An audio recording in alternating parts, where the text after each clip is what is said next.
ஓம் சாய்ராம். அத்தியாயம் 21. திரு வி.ஹெச். டாகூர், அனந்தராவ் பாட்டன்கர், பண்டரிபுரத்து வக்கீல் ஆகியோரின் கதைகள். இவ்வத்தியாயத்தில் விநாயக் ஹரிச்சந்திர டாகூர், பூனாவைச் சேர்ந்த அனந்தராவ் பாட்டன்கர், பண்டரிபுரத்தைச் சேர்ந்த ஒரு வக்கீல் ஆகியோரின் கதைகளை ஹேமத் பந்த் விவரிக்கிறார். இந்த கதைகளெல்லாம் நிறைந்த சுவையானவை. அவைகளை மிகவும் கவனத்துடன் கற்று கிரகித்து கொண்டால் வாசகர்களை அது ஆன்மீக பாதைக்கு அழைத்துச் செல்லும். முன்னுரை. முற்பிறவிகளில் சேகரித்த நல் வினைகள் என்ற ரூபத்தில் உள்ள நமது நல் அதிர்ஷ்டமே முனிவர்களின் கூட்டுறவை நாம் பெறுவதற்கு அடிகோலி, அதனால் பயன் எய்தும்படி செய்கின்றது என்பது பொதுவான நியதியாகும். இந்நியதியின் விளக்கமாக ஹேமத் பந்த் தமது சொந்த நிகழ்ச்சியை எடுத்து காண்பிக்கிறார். பம்பாயின் புறநகர் பகுதியான பாந்த்ராவில் பல ஆண்டுகளாக அவர் ஒரு ரெசிடென்ட் மாஜிஸ்ட்ரேட்டாக இருந்தார்.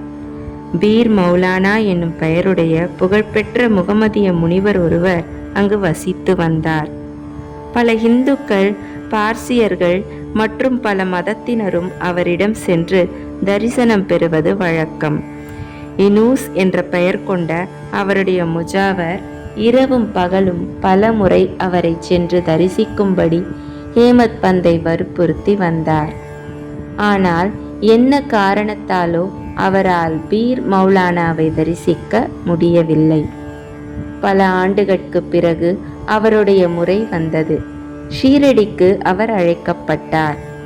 அவர் அங்கேயே சாய்பாபாவின் தர்பாரில் நிரந்தரமாக சேர்க்கப்பட்டார். துரதிர்ஷ்டமுள்ளவர்கள் முனிவர்களின் இத்தொடர்பை பெறுவதில்லை. அதிர்ஷ்டசாலிகள் மட்டுமே அதை பெறுகிறார்கள். முனிவர்களின் நிறுவனங்கள். நினைவுக்கு எட்டாத பழங்காலத்திலிருந்து இவ்வுலகில் முனிவர்களுடைய நிறுவனங்கள் இருந்து வந்திருக்கின்றன. வெவ்வேறு முனிவர்கள் வெவ்வேறு இடங்களில் தம்மை தாம் தோற்றுவித்து கொண்டு தங்களுக்காக ஒதுக்கப்பட்ட பணி திட்டங்களை நிறைவேற்றுகிறார்கள். வெவ்வேறு இடங்களில் செயலாற்றிய போதும் அவர்கள் அனைவரும் ஒருவரேயாவர். அனைத்தும் வல்ல பரம்பொருள் என்கின்ற பொதுவான ஆணையுரிமையின் கீழ் அவர்கள் அனைவரும் ஒத்திகையுடன் செயல்படுகிறார்கள். அவர்கள் ஒவ்வொருவருக்கும் மற்றவர்கள் தத்தம் இடங்களில் என்ன செய்து கொண்டிருக்கிறார்கள் என்பது மிக நன்றாகவே தெரியும். தேவை ஏற்படும் போது பிறிதொருவரின் வேலையை நிறைவு செய்கிறார்கள். இதை விளக்கும் ஒரு நிகழ்ச்சி கீழே தரப்படுகிறது. திரு டாகூர். வி.ஹெச். டாகூர் B.A. என்பவர் வருவாய்த்துறை அலுவலகத்தில் ஒரு குமாஸ்தா. அவர் ஒரு முறை ஒரு சர்வே கோஷ்டியுடன் பெல்காமுக்கு அருகிலுள்ள வட்காவானுக்கு வந்தார். அங்கு அவர் கன்னட முனிவர் ஒருவரை கண்டு அவர் முன் வணக்கம் செலுத்தினார். நிச்சலதாஸின் விசாரசாகரம் என்ற நூலின் ஒரு பகுதியை அவையோரின் முன் எடுத்து விளக்கி கொண்டிருந்தார். டாகூர் புறப்படுவதற்காக முனிவரிடம் விடை பெறும்போது அவர், நீ இந்த புத்தகத்தை கற்க வேண்டும். அங்கனம் செய்வாயேயாகில் உனது விருப்பங்கள் நிறைவேற்றப்படும். எதிர்காலத்தில் உனது அலுவலக கடமைகளின் நிமித்தமாக நீ வடக்கே செல்லும்போது உனது நல்ல அதிர்ஷ்டத்தினால் ஒரு பெரிய முனிவரை காண்பாய். அவர் உனக்கு எதிர்காலத்திற்குரிய வழியை காண்பிப்பார். உனது மனதுக்கு ஓய்வு கொடுத்து உன்னை மகிழச் செய்வார் என்று கூறினார். பின்னர் அவர் ஜூன்னருக்கு மாற்றப்பட்டார். நானேகாட் என்ற நானே மலைத்தொடரை அவர் கடந்து செல்ல வேண்டியதாய் இருந்தது. மலைத்தொடர் மிகவும் செங்குத்தானதாகவும் கடப்பதற்கு இயலாததாயும் இருந்தது. அதனை கடக்க ஒரு எருமை மாட்டை தவிர வேறு எவ்வித போக்குவரத்து வசதியும் இல்லை. எனவே மலைத்தொடரின் மீது செல்வதற்கு அவர் ஒரு எருமையின் மீது சவாரி செய்ய வேண்டியதாயிற்று. அது அவரை மிகுந்த அசௌகரியத்திற்கும் வலிக்கும் உட்படுத்தியது. பின்னர் அவர் கல்யாணுக்கு உயர்ந்த பதவியில் மாற்றப்பட்டார். அங்கு அவருக்கு நானா சாஹிப் சார்ந்தோர்கரின் பழக்கம் ஏற்பட்டது. சாய்பாபாவை பற்றி அவரிடமிருந்து நிரம்ப கேள்விப்பட்டிருந்தார். அவரை பார்க்க விரும்பினார். அடுத்த நாள் நானா சாஹிப் ஷீரடிக்கு செல்வதாக இருந்தார். போகும்போது டாகூரையும் தன்னுடன் கூட வரும்படி அழைத்தார். டாகூரால் அவருடன் செல்ல இயலவில்லை. ஏனெனில் ஒரு சிவில் வழக்கு விஷயமாக அவர் தானே சிவில் கோர்ட்டில் ஆஜராக வேண்டியிருந்தது. எனவே நானா சாஹேப் தனியாக சென்றார். டாகூர் தானேவுக்கு சென்றார். ஆனால் அங்கு விசாரணை ஒத்தி போடப்பட்டது. பின்னர் அவர் தாம் நானா சாஹேப்புடன் செல்லாததற்கு பச்சாதாபப்பட்டார். எனினும் அவர் ஷீரடிக்கு சென்றார். அங்கு சென்றபோது அதற்கு முதல் தினமே நானா சாஹேப் ஷீரடியை விட்டு சென்றதாக அறிந்தார். அவ்விடத்தில் சந்தித்த அவருடைய மற்ற நண்பர்கள் அவரை பாபாவிடம் அழைத்துச் சென்றார்கள். அவர் பாபாவை தரிசித்து அவருடைய பாதங்களில் வீழ்ந்து வணங்கினார். அளவு கடந்த மகிழ்ச்சி அடைந்தார். அவர் கண்களில் ஆனந்த கண்ணீர் பொங்கியது. அவர் உடம்பு புல்லரித்தது. சிறிது நேரத்துக்கு பின்னர் எங்கும் நிறை பேரறிவாளராகிய பாபா அவரை நோக்கி, இவ்விடத்தினுடைய வழியானது கன்னட தேச முனிவரான அப்பாவின் உபதேசங்களைப் போன்றோ நானா காட்டின் எருமை சவாரியை போன்றோ அவ்வளவு எளிதானதன்று. இவ்வாத்மீக வழியில் அது மிகவும் கடினமானதாகையால் நீர் உமது மிகச்சிறந்த முயற்சியை கைக்கொள்ளுதல் அவசியமாகும் என்று கூறினார். தாம் மட்டுமே அறிந்த இத்தகைய உட்கருத்து வளஞ்செறிந்த அடையாளங்களையும் சொற்களையும் கேட்டு டாகூர் ஆனந்த களிப்பில் மூழ்கினார். கன்னட தேச முனிவரின் மொழிகள் உண்மையானதை தெரிந்து கொண்டார். பின்னர் அவர் தனது இரு கரங்களையும் கூப்பி வணங்கி தன் சென்னியை பாபாவின் பாதங்களில் வைத்து தாம் ஏற்றுக்கொள்ளப்பட்டு ஆசிர்வதிக்கப்பட வேண்டும் என்று வேண்டினார். பின்னர் பாபா கூறினார், அப்பா உன்னிடம் சொன்னது சரியானதே. ஆனால் இவைகள் பயிலப்பட்டு வாழ்க்கையில் கடைபிடிக்கப்பட வேண்டும். வெறும் கல்வியினால் பயனேதும் இல்லை. நீங்கள் சிந்தித்து கற்றபடி நெறியில் நிற்றல் வேண்டும். இல்லாவிடில் அவைகளால் ஒரு பலனும் இல்லை. குருவின் அனுக்கிரகமின்றியும் ஆத்மானுபூதியின்றியும் உள்ள வெறும் ஏட்டுப்படிப்பால் பயனில்லை. விசார சாகரம் என்ற நூலில் கோட்பாட்டியல் பகுதி டாகூரினால் படிக்கப்பட்டு வந்தது. ஆனால் ஷீரடியில் அவருக்கு நடைமுறையிலான வழி காண்பிக்கப்பட்டது. பின்னால் கொடுக்கப்பட்ட மற்றொரு நிகழ்ச்சியும் இவ்வுண்மையை இன்னும் அதிக வன்மையுடன் வெளிக்கொணர்கிறது. அனந்த்ராவ் பாட்டன்கர். பூனேவைச் சேர்ந்த அனந்த்ராவ் பாட்டன்கர் என்னும் பெருந்தகை ஒருவர் பாபாவை காண விரும்பினார். அவர் ஷீரடிக்கு வந்து பாபாவின் தரிசனத்தை பெற்றார். அவரது கண்களில் ஆவல் நிறைவேறின. அவர் மிகவும் ஆனந்தம் அடைந்தார். பாபாவின் பாதங்களில் வீழ்ந்து உரிய வழிபாட்டை நிகழ்த்திய பின்பு பாபாவிடம், நான் ஏராளமாக படித்திருக்கிறேன். வேதங்கள், வேதாந்தங்கள், உபனிஷதங்கள் இவைகளை பயின்றும் புராணங்களை கேட்டும் இருக்கிறேன். என்றாலும் எனக்கு மன அமைதி ஏற்படவில்லை. எனவே எனது கல்வி அறிவு யாவும் பயனற்றவை என நினைக்கிறேன். எளிய ஒன்றும் அறியாத பக்தியுள்ள மக்கள் என்னை விட சிறந்தவர்கள். மனம் அடங்கினாலன்றி எந்த நூலறிவும் பயனில்லை. தங்கள் திருநோக்கினாலும் விளையாட்டான மொழிகளாலும் தாங்கள் எளிதாக எவ்வளவோ மக்களுக்கு மனசாந்தி வழங்குகிறீர்கள் என்று நான் பலரிடம் இருந்து கேட்டிருக்கிறேன். எனவே நான் இங்கு வந்திருக்கிறேன். தயவு செய்து என்மேல் இரக்கம் காண்பித்து என்னை ஆசிர்வதியுங்கள் என்று கூறினார். இதற்கு பாபா அவருக்கு ஒரு உருவக கதை சொன்னார்.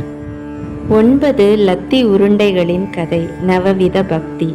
ஒரு முறை ஒரு வணிகன் இவ்விடம் வந்தான். அவன் முன்னால் ஒரு குதிரை லத்தி இட்டது, அதாவது சாணம் இட்டது. 9 உருண்டை லத்தி. வணிகன் மனமார்ந்த அக்கறையுடன் தனது வேட்டையின் முனையை விரித்து அந்த 9 உருண்டைகளையும் அதில் சேகரித்தான். அதன் மூலம் அவன் மன ஒருமைப்பாட்டை அடைந்தான். பாடன்கருக்கு இக்கதையின் உட்பொருள் விளங்கவில்லை. எனவே அவர் கணேஷ் தாமோதர் என்ற தாத்தா கேல்கரிடம் பாபா இதன் மூலம் என்ன பொருள் கொள்கிறார் என்று கேட்டார். அவர், எனக்கும் பாபா பொருள் கொள்வது சொல்வது அனைத்தும் தெரியாது. என்றாலும் அவருடைய தெய்வீக அகத்தூண்டுதலால் நான் தெரிந்து கொண்டதை கூறுகிறேன். குதிரையே கடவுளின் அருள். வெளிப்பட்ட 9 உருண்டைகள் பக்தியின் ரூபங்கள் அல்லது வகைகள். அவையாவன: ஸ்ரவணம், கேட்டல்; கீர்த்தனை, வேண்டுதல்; ஸ்மரணம், நினைவுறுத்தி கொள்ளுதல்; பாத சேவனம், பாதங்களை தஞ்சமடைதல்; அர்ச்சனை, பூஜை; நமஸ்காரம் வணங்குதல், தாஸ்யா சேவை, சக்கியத்வா நட்பு, ஆத்ம நிவேதனம் தன்னையே இறைவனுக்கு சமர்ப்பித்தல். இவைகள் பக்தியின் 9 விதங்கள். இவைகளில் ஏதாகிலும் நம்பிக்கையுடன் பின்பற்றப்பட்டால் பரமாத்மாவாகிய ஹரி மகிழ்வேதி பக்தனின் வீட்டில் தாமே வெளிப்படுவார். எல்லா சாதனைகளும், அதாவது ஜபம், தவம், யோக பயிற்சி, வேத பாராயணம், அவைகளின் வியாக்கியான பேச்சு ஆகியவை யாவும் பக்தியுடன் சேர்ந்திருந்தாலன்றி முழுவதுமாக பயனற்றவையே ஆகும். வேத ஞானம் அல்லது பெரும் ஞானி என்ற புகழ், வெறும் சம்பிரதாயமான பஜனை இவற்றால் பயனில்லை. அன்பான பக்தியே தேவைப்படுவதாகும். வணிகனைப் போன்றோ அல்லது உண்மையை தேடும் ஒருவனைப் போன்றோ உங்களை கருதி கொள்ளுங்கள். 9 வகை பக்தியை விளைவிப்பதில் அல்லது சேகரிப்பதில் அவன் கொண்டதை போன்ற கவலையுடனும் ஆர்வத்துடனும் இருங்கள். அப்போது நீங்கள் நிலை உறுதியையும் மனசாந்தியையும் எய்துவீர்கள். அடுத்த நாள் பாடன்கர் பாபாவை வணங்கச் சென்றபோது பாபா அவரை 9 லத்தி உருண்டைகளையும் சேகரித்தீர்களா என கேட்டார். அதற்கு அவர் தான் ஒரு எளியவனாய் இருப்பதால் பாபா அவருக்கு முதலில் அருள் செய்ய வேண்டுமென்றும் பின்னர் அவைகளை எளிதாக சேர்க்கலாம் என்றும் தெரிவித்தார். அதன் பின் பாபா அவரை ஆசிர்வதித்து அவர் மன அமைதியும் நன்மையும் அடைவார் என்று கூறி ஆறுதல் அளித்தார்.